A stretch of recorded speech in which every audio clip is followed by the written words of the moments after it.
Reducing social exclusion in old age is the aim of ROSEnet, a network of European experts in the field of aging.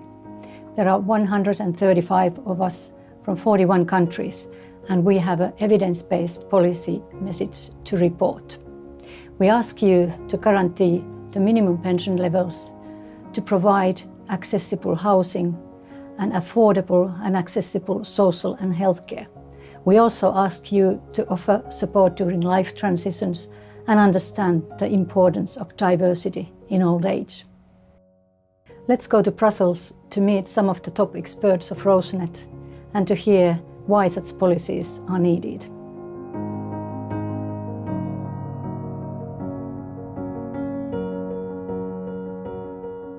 Old age exclusion is a comprehensive form of disadvantage that impacts on the lives of people in later life. It can involve disadvantages or inequities with respect to choice and control, resources and relationships, and power and rights.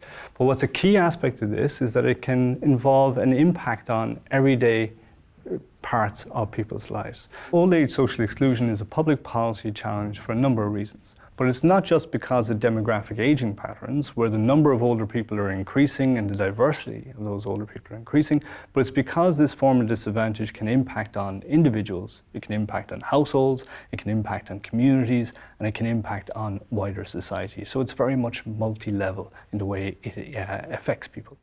The other issue that we do need to consider is how at the moment, our public policy sometimes can have a very narrow focus on what issues are for older people. So it only considers one aspect or two aspects of everyday life, rather than pulling in a full picture of people's lives. And that's a key element that we need to think about.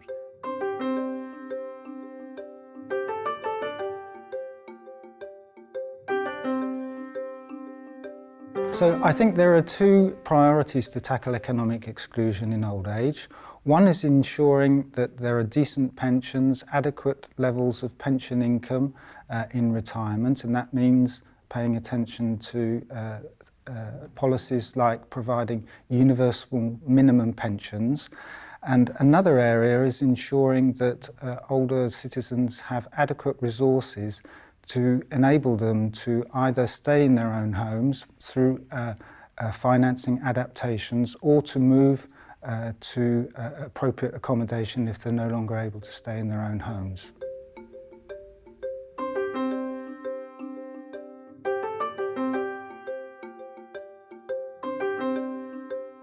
Service-related social exclusion takes place in several areas, but three of them are particularly relevant in later life.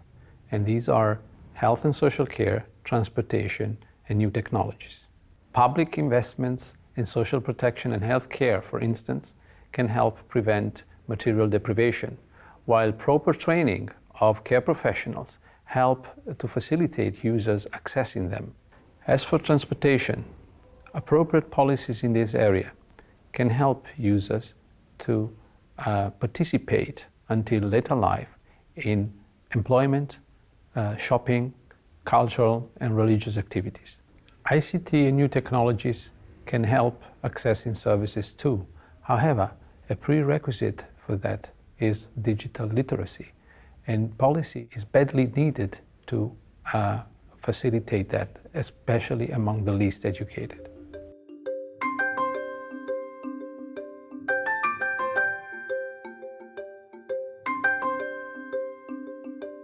So the community and spatial-based social exclusion is a very complex and multi-layered concept.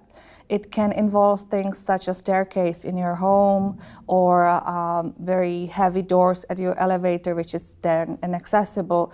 But also it touches issues such as the speed of the green lights at the pedestrian crossings, or the feelings of safety when you walk outside your home.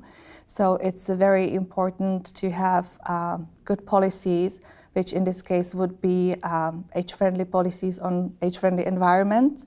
That would include age-friendly communities, cities, neighborhoods, because to have really safe, friendly and inviting environment is very important for us when we grow old, and especially where there are high risk of functional limitations.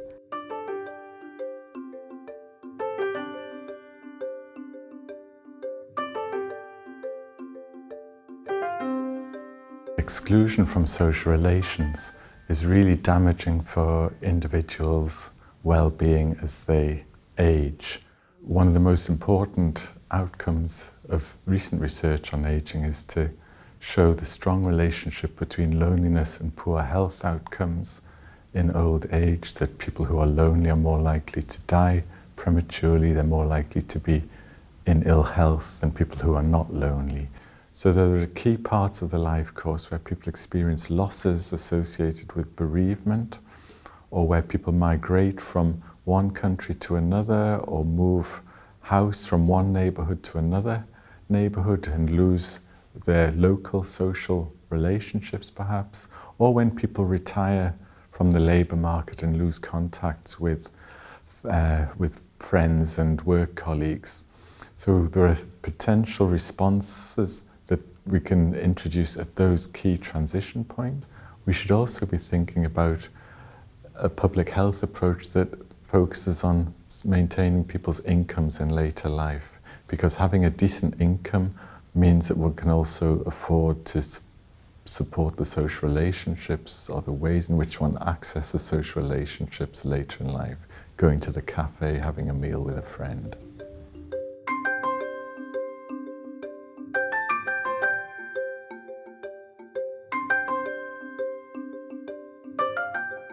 So symbolic exclusion, it's about the way in which ideas and representations of old age and aging affect the way in which people intend to be a part of society. It might inadvertently be so, but it does make an effect.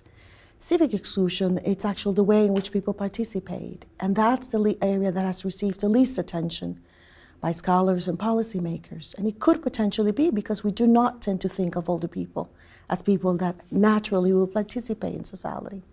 Political participation, for example, has received very little attention.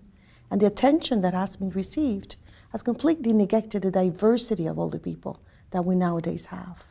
When it comes, for example, for older migrants, one of the largest groups that we're seeing within our borders here in Europe, there's very little attention having been paid to the way in which they participate politically.